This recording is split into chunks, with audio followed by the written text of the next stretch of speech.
ഉസ്താദ് എന്താ ആലോചിക്കണേ? ഞാനൊരു കാര്യം ചോദിച്ചാ ഉസ്താദ് ദേഷ്യപ്പെടരുത്. എനിക്ക് കുറച്ച് പൈസക്ക് ആവശ്യമുണ്ടായിരുന്നു. എന്തിനാ? നിനക്ക് കെട്ടിയോളം മക്കളുണ്ടോ അട്ടപ്പാടിയില്? അമ്മയ്ക്ക് നല്ല സുഖമില്ലാന്ന് പറഞ്ഞ് നാട്ടിൽ നിന്ന് കത്തുണ്ടായിരുന്നു. നമുക്ക് എന്തെങ്കിലും വഴിയുണ്ടാക്കാം.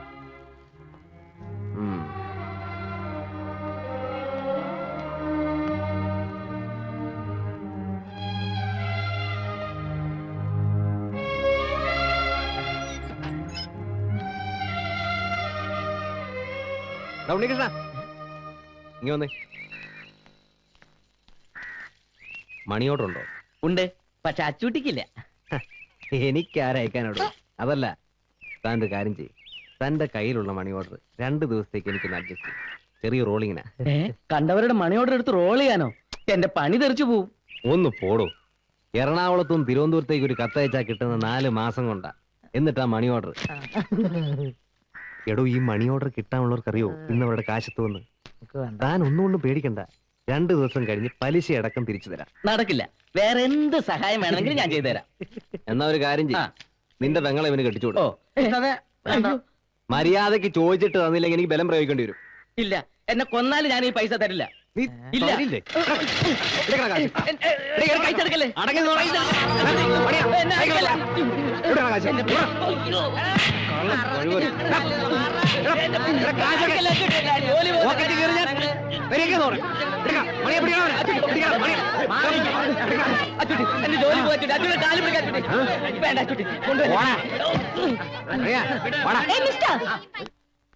വഴിയിലൂടെ പോകുന്നവരെ തടഞ്ഞു നിർത്തി ഭീഷണിപ്പെടുത്തി കാശ് മേടിക്കാൻ നിങ്ങൾക്ക് നാണമില്ലേ?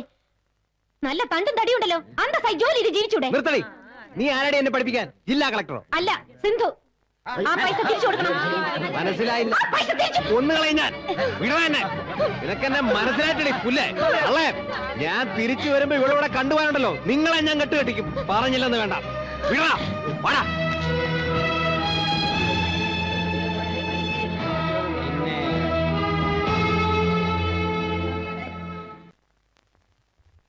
മോളെ, എന്നോടൊന്നും തോന്നരുത്. കുട്ടിയോടുള്ള സ്നേഹം കൊണ്ട് പറയുന്നതാ. ഇനി ഇവിടെ നിന്ന് ആപത്താ. അവൻ തിരിച്ചു വരുമ്പോ നിന്നെ ഇവിടെ കണ്ടാൽ എന്ത് ചെയ്യും? കൊന്നുകളയോ? അങ്ങനെ പേടിച്ചു പോകാനൊന്നും എന്നെ കിട്ടില്ല. എനിക്ക് രണ്ടിലൊന്നറിയണം. മോളെ, നിനക്കവന് ശരിക്കും അറിയാഞ്ഞിട്ടാ. എന്തെങ്കിലും മനസ്സിൽ വിചാരിച്ചാൽ അവനത് നടത്തിയിരിക്കും. അവൻ കാരണം മോക്ക് എന്തെങ്കിലും സംഭവിച്ചാൽ ഇതിലും കൂടുതൽ ഇനി എന്ത് സംഭവിക്കാൻ? ചേച്ചി എന്നോട് ക്ഷമിക്കണം.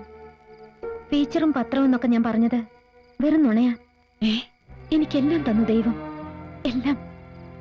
പക്ഷേ സ്നേഹം, ദയ, അത് മാത്രം കിട്ടിയില്ല. അമ്മയുടെ തോരാത്ത കണ്ണീർ, അച്ഛന്റെ നിസ്സഹായാവസ്ഥ, രണ്ടാനമ്മയുടെ ക്രൂരത. വർഷങ്ങൾക്ക് ശേഷം ബിസിനസ് എല്ലാം മതിയാക്കി അച്ഛൻ സിംഗപ്പൂരിൽ നിന്ന് നാട്ടിൽ വരുന്നു എന്നറിഞ്ഞപ്പോൾ അമ്മയ്ക്കും എനിക്കും സ്വർഗം കിട്ടിയതുപോലെയായിരുന്നു. പക്ഷേ വീട്ടിലേക്ക് വന്ന് കയറിയ അച്ഛനോടൊപ്പം ഒരു സ്ത്രീ ഉണ്ടായിരുന്നു, പത്മാവതി. അച്ഛന്റെ ബിസിനസ് പാർട്ട്ണർ. വെറും ബിസിനസ് പാർട്ട്ണർ മാത്രമായിരുന്നില്ല, അച്ഛന്റെ ലൈഫ് പാർട്ട്ണർ കൂടിയായിരുന്നു ആ സ്ത്രീ എന്നറിഞ്ഞതോടെ പാവം എന്റെ അമ്മ തകർന്നു പോയി. അവരുടെ അധികാരവും അഹങ്കാരവും നിറഞ്ഞ പെരുമാറ്റം അധികം നാൾ അമ്മയ്ക്ക് സഹിക്കേണ്ടി വന്നില്ല. ആ സ്ത്രീയെ നിയന്ത്രിക്കാനുള്ള ശക്തി അച്ഛന് നഷ്ടപ്പെട്ടു കഴിഞ്ഞിരുന്നു. എത്രയോ രാത്രികളിൽ ഒറ്റയ്ക്കിരുന്ന് കരയുന്ന അച്ഛന്റെ മുഖം ഞാൻ കണ്ടിട്ടുണ്ട്. മാനസിക പീഡനവും കുറ്റബോധവും ആയിരിക്കാം അച്ഛനെ ആത്മഹത്യയിൽ കൊണ്ടെത്തിച്ചത്. അച്ഛന്റെ മരണത്തോടെ ഒരു സത്യം ഞാൻ മനസ്സിലാക്കി. ഞങ്ങളുടെ എല്ലാ സ്വത്തുക്കളും ആ സ്ത്രീ അച്ഛനിൽ നിന്നും കൈക്കലാക്കി കഴിഞ്ഞിരുന്നു. എല്ലാം ഉണ്ടായിട്ടും ഒന്നുമില്ലാത്തവളായി ആ സ്ത്രീയുടെ അവഗണനയും പുച്ഛവും സഹിച്ച് ഒരു അനാഥയെ പോലെ എനിക്ക് അവിടെ കഴിയേണ്ടി വന്നു. സ്വസ്ഥത അതെന്നും എന്റെ ജീവിതത്തിൽ നഷ്ടപ്പെട്ടു കഴിഞ്ഞിരുന്നു. ഒരിക്കൽ പോലും സ്നേഹത്തോടെ ആ സ്ത്രീ എന്നോട് പെരുമാറിയിട്ടില്ല. അവരെ സംബന്ധിച്ചിടത്തോളം ഞാൻ ആ വീട്ടിൽ ഒരു അധികപ്പറ്റായിരുന്നു. വീട്ടിൽ നിന്നും ഇറങ്ങിപ്പോയാൽ അവർ തിരിച്ചു വരുന്നത് രാത്രി എപ്പോഴെങ്കിലും ആയിരിക്കും. ഒറ്റപ്പെട്ട പകലുകളിൽ എനിക്ക് ഏക ആശ്വാസം മഞ്ജുവിന്റെ വീടായിരുന്നു. നഷ്ടപ്പെട്ടു പോയ സ്നേഹവും വാത്സല്യവും എനിക്ക് അവിടെ നിന്നും കിട്ടി. അല്ലെങ്കിലും മമ്മിയും ഡാഡി ഇങ്ങനെയോ ഒന്നിനും സമ്മതിക്കില്ല. ആന്റി, മഞ്ജു വാക്ക് കൊടുത്തു പോയതല്ലേ. ഒരു ആഡ് ഫിലിമിൽ അഭിനയിച്ചു എന്ന് വെച്ച് ആർക്കും ഒന്നും സംഭവിക്കാൻ പോകുന്നില്ല. കലാതിലയം കിട്ടിയതിനു ശേഷം TV സീരിയലും മറ്റു അഭിനയിക്കാൻ എനിക്ക് എത്ര ഓഫേഴ്സ് വന്നറിയോ? അയ്യോ മോളെ, നീ എന്തൊക്കെ പറഞ്ഞാലും ശരി, കോഴ്സ് കഴിഞ്ഞിട്ട് മതി ഇതെല്ലാം. പ്ലീസ് അങ്കിൾ, അതിന് മഞ്ജുവിന് പെർമിഷൻ കൊടുത്തേ പറ്റൂ. എന്റെ ഒരു റിക്വസ്റ്റാ, ഒന്ന് പറയൂ ആന്റി. ആ എങ്കി സിന്ധു മോള് ഞങ്ങൾക്കൊരു വാക്ക് തരണം. മറ്റൊന്നുമല്ല, മോളുടെ കല്യാണക്കാരൻ തന്നെയാ. എന്റെ ചേച്ചിയുടെ മോനാ സുരേഷ്. ഡൽഹിയിലെ എയർഫോഴ്സിലാ. അയ്യോ, സുരേഷ് ആ യൂണിഫോം ഇട്ട് നിൽക്കുന്നതാണ് എന്ത് രസമാണെന്നറിയോ? മോള് മറ്റൊന്നും ആലോചിച്ച് വിഷമിക്കണ്ട. ദേ, ചിറ്റയെ കൊണ്ട് സമ്മതിപ്പിക്കുന്ന കാര്യം ഞങ്ങൾ ഏറ്റു. അല്ലേ ദേവകി? വലിയ ആർഭാടമൊന്നുമില്ലാതെ വളരെ ലളിതമായ രീതിയിൽ കല്യാണം നടത്തിയാൽ മതിയെന്ന സുരേഷിന്റെ അഭിപ്രായം. പത്മാവതി അമ്മ എന്ത് പറയുന്നു? ഓ, അങ്ങനെയെങ്കി അങ്ങനെ. ദേവകി, സിന്ധുവിനോട് ചായ കൊണ്ടുവരാൻ പറയ്. സിന്ധു,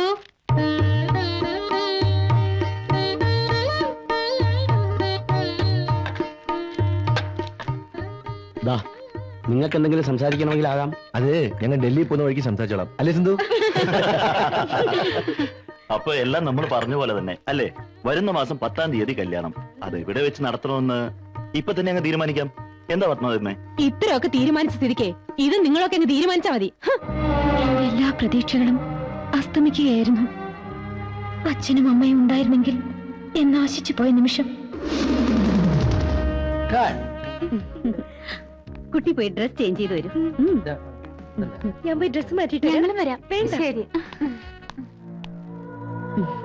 കുട്ടിയുടെ പെർഫോമൻസിനെ കുറിച്ച് എല്ലാവർക്കും നല്ല അഭിപ്രായമാണ്. താങ്ക്സ്. ആ, അടുത്ത ഡ്രസ് ചേഞ്ച് ചെയ്താ. അയ്യേ, ഞാൻ ഈ ചുരിദാർ ഇട്ടോളാം. ശരീരം മുഴുവനും മൂടിപ്പൊതിഞ്ഞു നിന്നാ ഒരു അട്രാക്ഷനും ഉണ്ടാവില്ല. ഇതൊരു ആഡ് ഫിലിം അല്ല കുട്ടി. ആ, ഷൂട്ട് ചെയ്യുമ്പോഴേ പറയണമെന്ന് വിചാരിച്ചതാ. ഇതൊക്കെ മൂടി വെക്കുന്നത് എന്താ ഇത്? ഇതൊന്നും എനിക്കിഷ്ടമല്ല. ഇത്ര മോഡേൺ ആയിട്ട് അഭിനയിക്കണമെന്ന് എന്നോട് പറഞ്ഞിട്ടില്ല. ഈ ഡ്രസ് ഇടാൻ എനിക്ക് ബുദ്ധിമുട്ടുണ്ട്. കുട്ടിക്ക് ഇഷ്ടമല്ലെങ്കിൽ ഞാൻ നിർബന്ധിക്കുന്നില്ല. Take it easy. Okay, bye.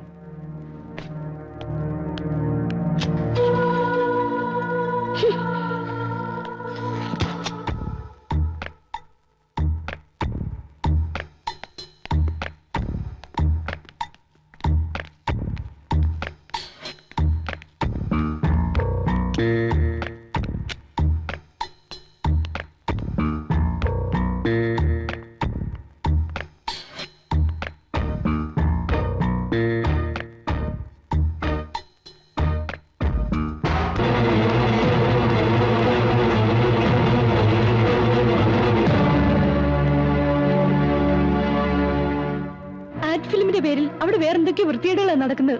നമുക്കുടനെ പോലീസിൽ വിവരം അറിയിക്കണം. അത് വേണോ? വേണം.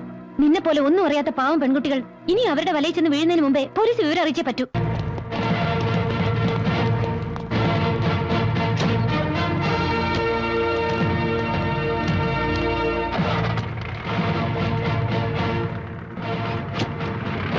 ആ ഒരു സംഭവം എന്റെ ജീവിതത്തിൽ ഇത്രയും വലിയൊരു ആഘാതം സൃഷ്ടിക്കുമെന്ന് ഞാൻ ഒരിക്കലും പ്രതീക്ഷിച്ചില്ല.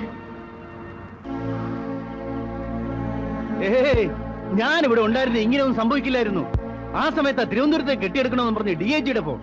ഇത്രയൊക്കെ ആളുകൾ ഉണ്ടായിട്ട് എന്ത് പ്രയോജനം?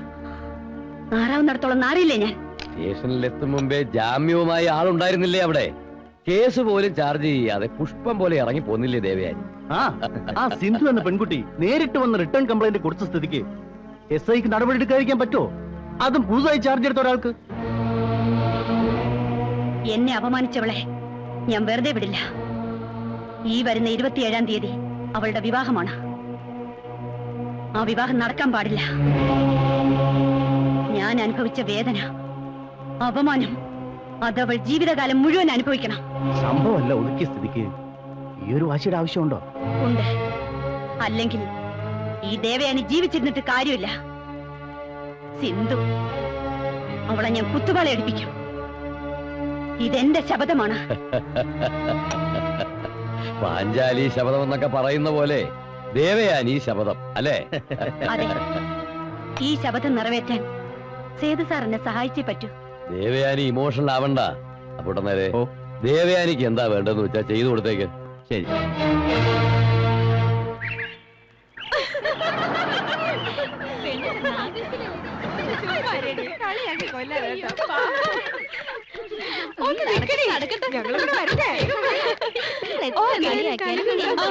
ഹലോ, ഞാൻ വെയിറ്റ് ചെയ്യായിരുന്നു ഇത്ര നേരം.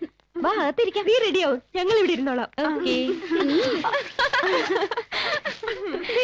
ആ ശരി. സന്തോഷമുണ്ടല്ലേ?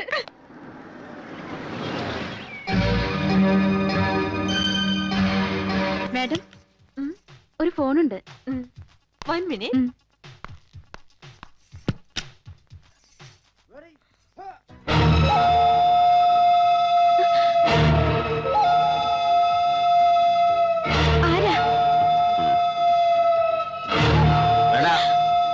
അത് പുറത്തുനിന്ന് അടച്ചു.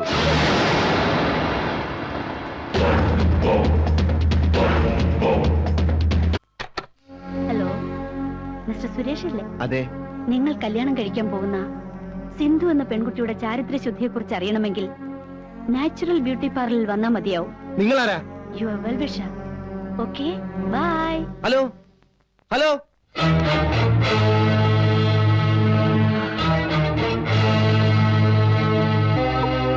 എന്റെ വിവാഹം മുടങ്ങി.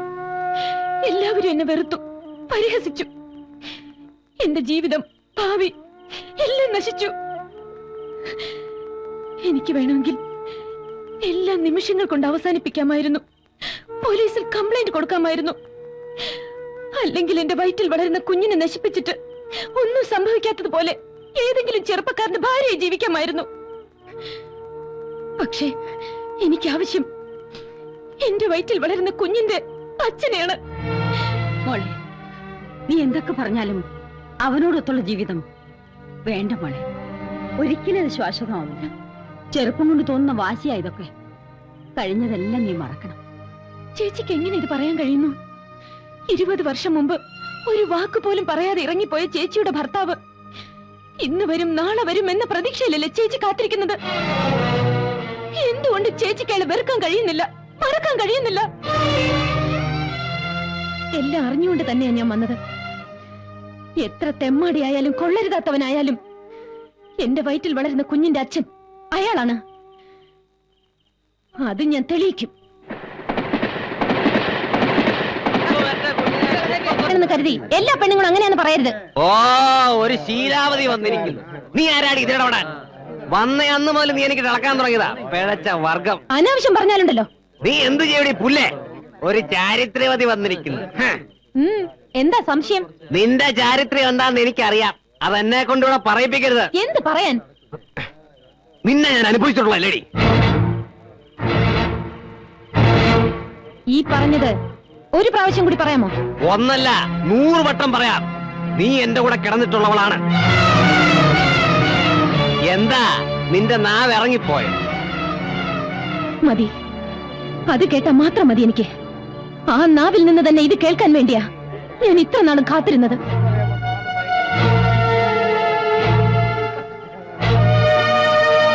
കാശിനു വേണ്ടി എന്റെ മാനം നശിപ്പിച്ചിട്ട് ഇപ്പൊ നിന്ന് സദാചാരം പ്രസംഗിക്കുന്നു. പെണ്ണെന്ന് പറഞ്ഞാൽ പിഴയാണെന്ന് വിളിച്ചു കൂവുന്നു. നിൽക്കൂ, ഇതിന് സമാധാനം പറഞ്ഞിട്ട് പോണം. നിങ്ങൾ ചെയ്ത ക്രൂരതയുടെ ഫലം എന്റെ വയറ്റിൽ വളരുന്നുണ്ട്. അതിന് ഞാൻ എന്ത് ചെയ്യണം?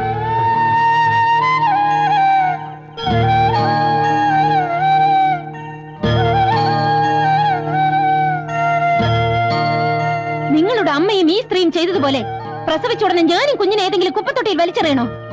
ആ കുഞ്ഞ് നിങ്ങളെ പോലെ തന്തയില്ലാത്തവനായി വളരണോ?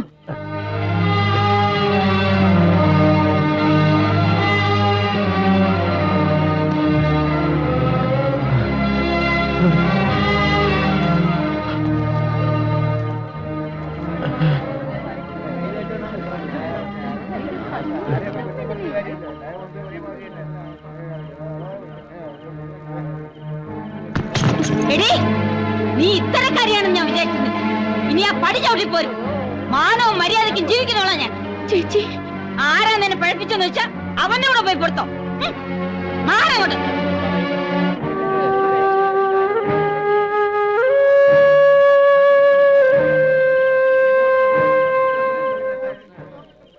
അച്ചുട്ടേ, ഞാൻ ഈ കേട്ടതൊക്കെ നേരാ പറയണോ? മണിയാ ഒരു വീഡിയോ ഓളെ കണ്ണീര് വീണാൽ എന്നോട് പടച്ചോൻ പോലും പൊറുക്കൂല. യോളെ വിളിച്ച് കുടിക്കേറ്റ്.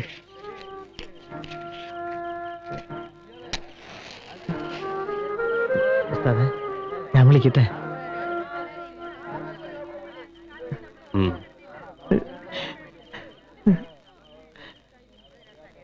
എന്താ എല്ലാരും നോക്കി നിൽക്കണേ?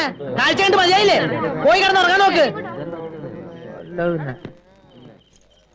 പെങ്ങളെ വാ.